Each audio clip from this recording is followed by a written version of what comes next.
would truly believe that I was still in the trauma and it was still happening to me, and I would literally come out and be like the person that I was in the trauma.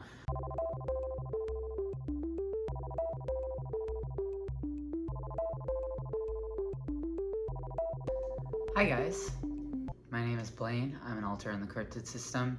It's nice to meet you if you're new here. If you're not, welcome back. If you guys like vlogs about DID content and mental health content, make sure that you hit subscribe, thumbs up, leave a comment. I'll reply to all the comments that I can. Right now, I'm actually going to be answering this comment right here, where somebody asks me how I knew that I was a system. So I personally didn't discover my system by myself. It was something that I was diagnosed with, and then I eventually found out my system.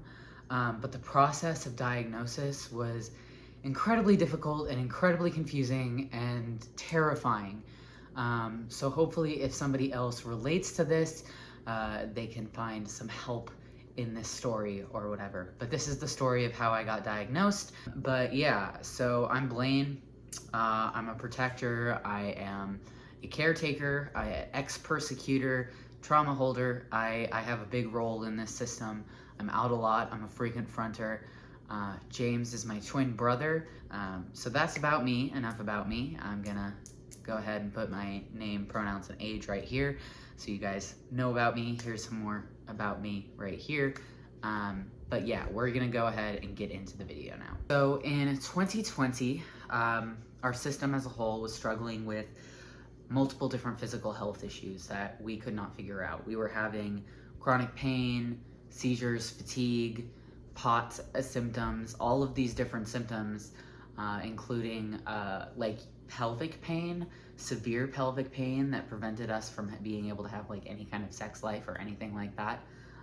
We were having a lot of different kinds of pain, so we went to the doctor, and multiple different doctors, and they were constantly saying that we had something called somatic pain or psychogenic pain.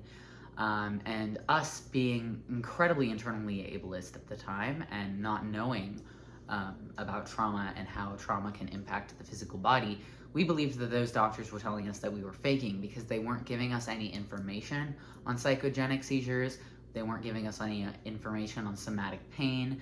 So we weren't getting the information that we needed to understand that trauma was causing our issues. They would just be like, oh, well, you have PTSD, that's why you're having ovarian pain. I also would have these moments of rage, and this is when I was fronting. So Destin would have these experiences where they would be fronting, and then all of a sudden they'd get triggered by something that our abusive fiance would say. It would be in a moment of like a fight between us, and all of a sudden they would feel a loss of control and a feeling of like, it's almost like rage just taking over the body. And that was me fronting at the time. I would front, and I hold a lot of anger, and I'm very protective of the body and the system. So when there's a perceived threat, I kind of like go all out, especially back before I knew that I was part of a system and I knew that I was an alter in a system. So Destin would have these rages. I would come out, say a bunch of fucked up shit in defense of myself and be extremely hostile and aggressive, which would only make the situation worse. If anyone's been in a domestic violence situation, you know that fighting back just makes it worse. So that was great. I ended up in the psych ward multiple times. So a lot of the time it was told to me that I was bipolar or I was in a psychotic episode, and that's why I like lost control of my body. There are other times where I would get triggered, and then all of a sudden somebody else would come out, but I didn't know that somebody else would come out. So I was just experiencing this feeling of like looking at myself, freaking out, being like, I don't know where I am. I don't know who you are. I don't know what's going on. I feel like it's 2012, but it's 2016 and I don't know what the fuck is going on. Or it's 2020 and I don't know what the fuck is going on. Who the fuck are you? And I would be screaming at my partner, telling him that I want to go back home. And this happened throughout my childhood. This happened with partners when I was in high school. And I just kind of was like, I don't know what that's about, and kind of shoved it in a box and never thought about it again until it came up again. and I would be terrified, and I believe that they were just very intense flashbacks where I would truly believe that I was still in the trauma and it was still happening to me, and I would literally come out and be like the person that I was in the trauma. And I would be experiencing the world around me, 10, 15 years later, as if the trauma was still happening to me in that moment. And it was, I would have these horrible panic attacks because I was so disturbed by the sudden change in surroundings, even though I knew, like logically, I was like, I'm okay, like, I know I'm not in there. But, like, everything in my body was reacting to it as if I was, and my brain was reacting to it as if I was in trauma. And sometimes I would hear voices in my head that weren't my own, crying for their mom, or getting angry. A lot of the time, I know my thoughts will intrude on Destin's thoughts, so when Destin's out, they'll hear me ranting and raving in the headspace about stupid shit that pisses me off, because I get pissed off easily, and I like to verbally process it. I verbally process my feelings. That's why I have a YouTube channel where I rant to my camera, because I verbally process all of my bullshit. But I would hear voices in my head that weren't my own, and sometimes they would also influence my behavior. So I would be doing one thing and have intentions to do one thing, and then all of a sudden I'd be doing something else. And it can be as simple as, like, going to get a cup of water. Let's say I want to go get a cup of water, but all of a sudden I'm getting goldfish and apple juice because Kay wants goldfish and apple juice for a snack instead of just water. And I would find myself eating goldfish and apple juice, and I'd be like, huh, that's weird, whatever. And I just kind of would blame it on my, like, undiagnosed ADHD or something. But eventually we started having seizures, which I mentioned, the psychogenic seizures. I started having seizures, and it was something that was really fucking terrifying. At the time, I was under the impression that I had Lyme disease, which I've had Lyme disease before. It's been treated with antibiotics, but I do still believe that I have some damage from that Lyme disease in my system. So at the time, I was absolutely, utterly convinced that I had Lyme disease and it was infesting my brain, and that's why I was having seizures and I was going to die. So I was terrified all the time. I was literally freaking the fuck out constantly. I thought I was going to die, genuinely, because my symptoms were so bad. I was having blackouts every single day. I was having these rage episodes. I was having seizures where I would be conscious for the seizure, but it would look like an epileptic seizure. So I went to a couple specialists who at first diagnosed me with epilepsy, and they put me on an epilepsy medication, which did not work. So I went back to the doctor, and it was found that I actually have psychogenic seizures. So these seizures are something that are induced by stress, which makes sense because when I first had the seizure, it was in the middle of the fight with my abusive ex-fiance, and he was really triggering me, and then all of a sudden I dropped to the floor and started having a seizure because he was screaming at me. And I noticed every time I have a seizure, it's because of something to do with trauma surrounding my ex-fiance. So it kind of is specifically around those things, or being yelled at, or anything that reminds me of conflict. It started giving me seizures, and I would be aware for these seizures. I'd be present, but I'd be dissociated, so I wouldn't be able to completely tell what's going on around me. And a lot of the time I would be in a flashback during these seizures. So I would be, like, crying and screaming about some trauma that happened to me. And I would be terrified as if it was happening again. So eventually, after believing I was going to die from all of these issues, I kind of started accepting that maybe it was psychogenic, and maybe I'm crazy. That's what I thought about myself for a long time. I thought that I was genuinely crazy, that I was genuinely fucked up in the head, and that all of these things, like the psychogenic stuff, meant that none of my pain and none of my trauma was actually real and was actually affecting me. But that's not the case. The thing is about psychogenic seizures and somatic pain is that it's a physical manifestation of the emotional trauma that the body is holding on to. So I had to learn that from specialists. Eventually, I went to a specialist who I told all of these symptoms to, and she evaluated us and recommended that we speak with a therapist. So she said that she believes that we might have dissociative identity disorder and psychogenic seizures, and she thoroughly explained them to us and how it works and how the body can physically manifest illnesses when trauma isn't treated. So we were really disturbed by that information. I know that the host at the time was incredibly disturbed by the information and rejected it. It was like, no fucking way, that's not it.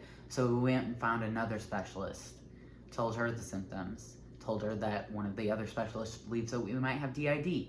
And that psychologist was like, yeah, that makes sense. Yeah, I think we should evaluate you for DID. I was pissed off, so I went to another specialist who also wanted to evaluate me for DID. So eventually I did the DID evaluation, and it was found that on the dissociative experiences scale, that my experiences with dissociation were so severe that they line up with someone with severe DID or complex DID. So I was diagnosed with DID in April of 2020, and I found a psychologist who worked with me on building system communication and learning about my system. And one of the things that was actually suggested to me was making a YouTube channel, talking to each other, and sharing our dialogue and everything like that. So this psychologist worked with me for a year, my system for a year, and she worked a lot with me on DBT skills, learning coping skills for anger and BPD stuff, because I'm a problematic alter, or I used to be, but I've learned a lot of coping skills to do better in the system and help the system. So part of therapy is learning to work together as parts and come together to find a functional life. Our therapist eventually taught Kay how to get a bigger alter closer to the front so that they can intervene with flashbacks. So if Kay is having a flashback, I'm able to step in and be like, hey Kay, it's okay, I'm here. Which was something we struggled with. We had a lot of distance between alters, and Kay used to be really troubled and would cry all the time and constantly miss her mom, constantly want her parents back, parents that she never really had. So I had to step up and learn how to be a parent for my inner child that never had a parent in the first place. I am currently looking for a new DID therapist because I moved and am not able to not able to work with that psychologist anymore. So I ended up finding a different therapist and working with that one for a while, who ended up teaching me a lot more about system communication and internal family systems therapy, which was really helpful. And I am now hoping that I can find someone who can facilitate system communication and internal family system therapy further, and maybe do some EMDR. Especially for the newer alters, because there's some newer alters in our system who are really struggling with being a new alter. And I want them to be able to start their healing journey and integrate their experiences in with the rest of the system. But yeah, that's how we found out we have DID. It was a long process, and we rejected it throughout the entire experience. We were like, hell no, we're not crazy. That's crazy shit. Not crazy. But then we found out through researching the disorder and talking to our therapist, and also looking online. We did look online and found Dissociative, Entropy System, Multiplicity in Me, those creators who talked about their experiences with DID, and it really made it more solidified that, oh wow, this is something I have, and it's not like this stigmatized version that I have in my head that I'm rejecting. It's not this ableist version that I believe exists. I genuinely have DID. It terrifies me. It is a complex disorder. It is scary.